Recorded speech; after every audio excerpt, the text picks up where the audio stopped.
Now on the APEC VIP hotline, cutting-edge training for the serious athlete, apecgo.com. Joining us right now from Carthage High School, the head football coach of the Bulldogs, it's Scott Surratt. How you doing, Coach? I'm doing great. How are you? Doing very well. Thank you very much. Hey, congratulations on the 54-14 win over Rusk the other night. Tell me a little bit about that performance.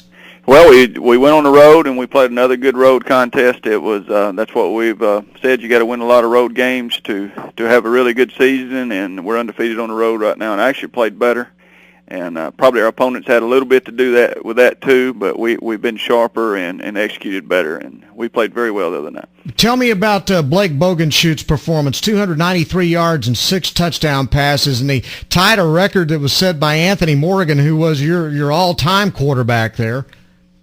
He was on fire, and the receivers ran some really good routes, made some great catches, but he was checking into some pass routes when we were getting blitzed, and did a good job checking at the line of scrimmage, and also he was on fire, and he's getting close to doing some very special things, because every day you can see his consistency getting better and better. So he's got a great arm. He's got great feet. He can really run. So he's a total package, and we're looking for bigger and better things from him. Well, he had a great night that night. I got to ask you, because we had the honor of doing the ball game with you in White House a couple of weeks ago, which was one of the best football games we've watched in a long time. I know it was a disappointing end for you, but talk a little bit about how that ball game impacted what you were able to do last week.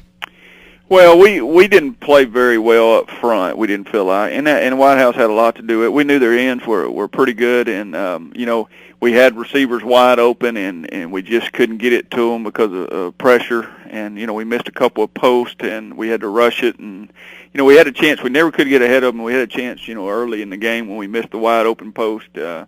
And it was because of the pressure from the backside. And our best offensive lineman has started since our freshman year. He just didn't play very well, and we really thought he would be able to handle I believe it was number 40 from Brandon Beaton. From White House, and he just didn't. I guess that Brandon played better than our guy did that night. That's for sure. And we wasn't expecting that, because our guy has really played some really good players, and and hadn't had any sacks. And I don't know. We didn't know, but he played tons better. We got his attention. He played tons better this week, and he was moving his feet a lot quicker. And we felt like if we could protect, we could have got ahead of him, and it could have been a different ball game.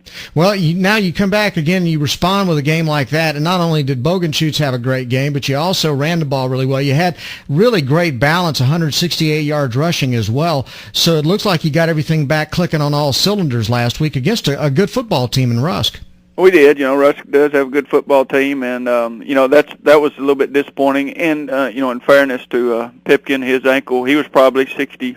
Mm-hmm. But we played him anyway, just because we had to have our other 3 tailbacks on defense to have a chance against White House, with them running 90 to 100 plays, and we were looking for another tailback, and they were over there looking for air, and But Tevin's ankle got better this week, and he ran the ball well, and it'll continue to get better. He still wasn't 100%, and we got him taped up so much he can't run as well as he has, or he can, because he's really fast. But we'll get all that off of him pretty quick, and hopefully within maybe not this week, but next week he'll be 100%. Okay, so now you're 4-2. The non-district season is over. Now you can concentrate on district. Let's just break it down. I asked Coach McFarland to do this for me, and maybe you can do the same.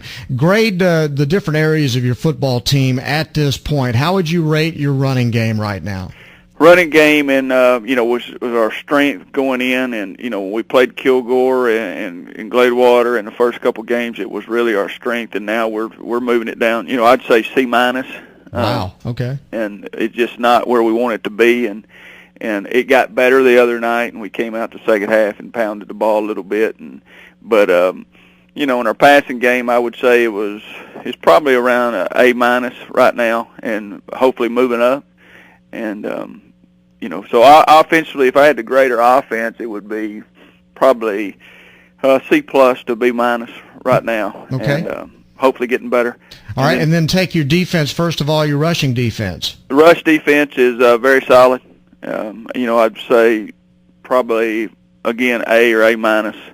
And then our our secondary is moving up. It was probably a D, and it's moved up probably a C or C plus, and we're moving up. We're getting more athletic back there by moving people back, and we're getting our safety back and this week. So Gabe Villanueva. So we'll get better. He hadn't played but probably 7 or 8 snaps all year. Okay, how about your special teams? Special teams, I think we're probably a B, I think we played very well enough to win every game in the special teams, and we're kicking it well and punting it well. So our special teams has not been a difference in a game. I'd give it a B. Okay, and then the most fun question is, how would you grade coaching right now? Our coaching is probably D. Oh, come on. Especially the head coach is probably an F. I doubt that seriously. We would, if you're good coaching, we had a chance to be 6-0 right now. I don't believe that at all. That's sandbagging there, I think. So, so overall, as you head into district play, the other thing I'd say is, how would you grade the athletic director on that preseason schedule? Did that do what you needed to do to get you ready for district? Well, I think so. I think we've had a very good preseason schedule and our pre-district schedule, and I think we're ready to go. We've seen every offense from White House, the NASCAR fast offense, throw it everywhere, and a great quarterback and receivers, and then then we've seen Russ last week that ran the old Air Force offense, the double wing and motion and things, and we've seen all kind of offense, and we've seen a lot of blitz on defense and 3-4, 4-3. So we've seen it all, and that should get us prepared for the long run. All right, so you play Huntington this coming Friday night. Now tell me what you know about them. Well, they're down. They lost 61-6 last week to Madisonville, and they're down. And I'm not going to lie about it. And we just got to worry about ourselves, focus on ourselves, and get better. How hard is it to get your kids' attention when they know that team's down? Well, our whole goal is even when we played White House or Jacksonville or anybody, is that we're not worried about those guys. We're worried about ourselves, and we're trying to win the daily battle and get better every day. And then we'll start worrying about opponents when they count. And so we're worried about ourselves right now. And not saying that Huntington does count, but truthfully, we ought to beat Huntington, and then we'll get ready for Center, and they'll be undefeated. I'm sure they'll beat Diboll, and then we'll go to Center next week, and they'll be 7-0. And that'd be one to crank up for. Yes, sir. All right. Okay, Coach, thanks very much again for talking with us. Congratulations on the big win against Rusk, and you need to grade on a curve for the coaching staff. I think you did better than you're saying you did. Okay. Well, I appreciate it. It's always a pleasure. All right, Coach. Good talking to you. Scott Surratt from the Carthage Bulldogs on Bryan Houston Sports Radio Live on 99.3 Talk FM.